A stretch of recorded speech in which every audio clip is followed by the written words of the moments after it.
Hi hello నమస్తే welcome to news. మీ సిద్ధంగా సుదర్శన్. ఇక అగ్రరాజ్యం అమెరికా క్షిపణి దాడులు కాచుకోవడానికి ఏం చేస్తుంది? మిసైల్స్, డ్రోన్స్తో అమెరికాపై ఎవరైనా అటాక్ చేస్తే ఆ దేశం ఎలా స్పందిస్తుంది? ప్రస్తుతానికైతే రక్షణ వ్యవస్థలు చాలా వరకు అందుబాటులోనే ఉన్నాయి. అయితే అంతకు మించి ఒక రక్షణ కవచాన్ని అమెరికా సిద్ధం చేసుకుంటోంది. దాని పేరే golden dome. Israel iron dome పేరుతో క్షిపణి రక్షణ వ్యవస్థను ఉపయోగిస్తోంది. ఇలాంటిదే అమెరికా కూడా రెడీ చేస్తుంది. వాళ్ళది ఐరన్ డోమ్ అయితే వీళ్ళది golden dome. Thank you for being here in the Oval Office as we make a historic announcement about the Golden Dome Missile Defense Shield. We will truly be completing the job that President Reagan started 40 years ago, forever ending the missile threat to the American homeland. The one big beautiful bill will include $25 billion for the Golden Dome.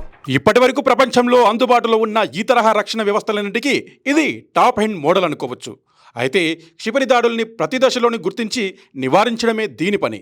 క్షిపణి ప్రయోగాలను గుర్తించడం, track చేయడం, వాటిని తిప్పికొట్టడం, ఇలా అన్నింటినీ ఈ golden dome నిర్వహిస్తోంది. భూమిపై నుంచి చేసే దాడులు, అంతరిక్షం నుంచి వదిలే మిసైళ్లు, ఇలా అన్నిటినీ ఇది అడ్డుకోగలదు. ఈ ప్రాజెక్టు కోసం 180కి పైగా కంపెనీలు ఆసక్తి చూపించగా అమెరికా ప్రభుత్వం మాత్రం లాక్హీడ్ మార్టిన్కు మాత్రమే ఆ బాధ్యతలు అప్పగించింది. ఈ ప్రాజెక్టు పర్యవేక్షకుడుగా అమెరికా స్పేస్ ఫోర్స్కు చెందిన 4 స్టార్ జనరల్ మైకెన్ గుట్లిన్ను నియమించారు. ఎయిర్ ఫోర్స్లో 30 ఏళ్ల అనుభవం ఉన్న గుట్లిన్ 2021లో స్పేస్ ఫోర్స్లో చేరారు. మిసైల్ డిఫెన్స్, స్పేస్ సిస్టంలో ఆయన నిపుణుడు. ఆయన సారథ్యంలోని గోల్డెన్ డోమ్ నిర్మాణం జరుగుతోంది. అంతరిక్ష ఆధారిత సెన్సర్లు గోల్డెన్ డోమ్లో కీలకంగా ఉంటాయి. ప్రపంచవ్యాప్తంగా క్షిపణి ప్రయోగాలను గుర్తించడానికి ఉపగ్రహాల ద్వారా గోల్డెన్ డోమ్ సమాచారం తెప్పించుకుంటుంది. శాటిలైట్ నెట్వర్క్తో క్షిపణి ప్రయోగాలను ముందే గోల్డెన్ డోమ్ పసిగడుతోంది. ఆ తర్వాత ఇంటర్సెప్టర్ నెట్వర్క్ను వినియోగించుకొని భూమిపై నుంచి, అంతరిక్షం నుంచి వచ్చే క్షిపణుల్ని పసిగడుతోంది. ఇంటర్సెప్టర్ వ్యవస్థను అంతరిక్షంలో ఏర్పాటు చేయాల్సి ఉంటుంది. అంటే క్షిపణి దాడుల్ని తిప్పికొట్టడానికి అమెరికా అంతరిక్షం నుంచే మిసైల్ని ప్రయోగిస్తుంది.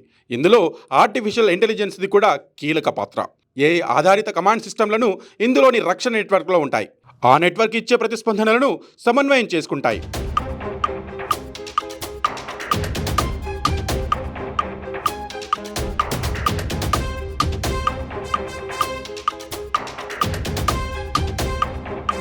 గోల్డెన్ డోమ్ నిర్మాణానికి ముందస్తుగా $25 బిలియన్ కేటాయించారు. ఈ ప్రాజెక్టు మొత్తం ఖర్చు $175 బిలియన్, అంటే అక్షరాల 15 లక్షల కోట్లని చెబుతున్నా అంతకు మించి వ్యయమయ్యేటువంటి అవకాశం ఉందని అంచనా వేస్తున్నారు నిపుణులు.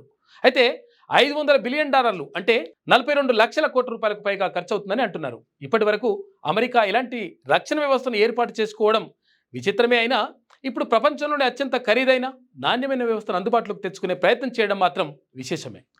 అయితే ఇందులోని ఇంటర్సెప్టార్ సిస్టమ్ విషయంలో చైనా ఆందోళన వ్యక్తం చేయడం విశేషం. ఇలాంటి ఏర్పాట్లు దేశాల మధ్య యుద్ధ వాతావరణాన్ని మరింత పెంచే అవకాశాలున్నాయని అంటోంది చైనా.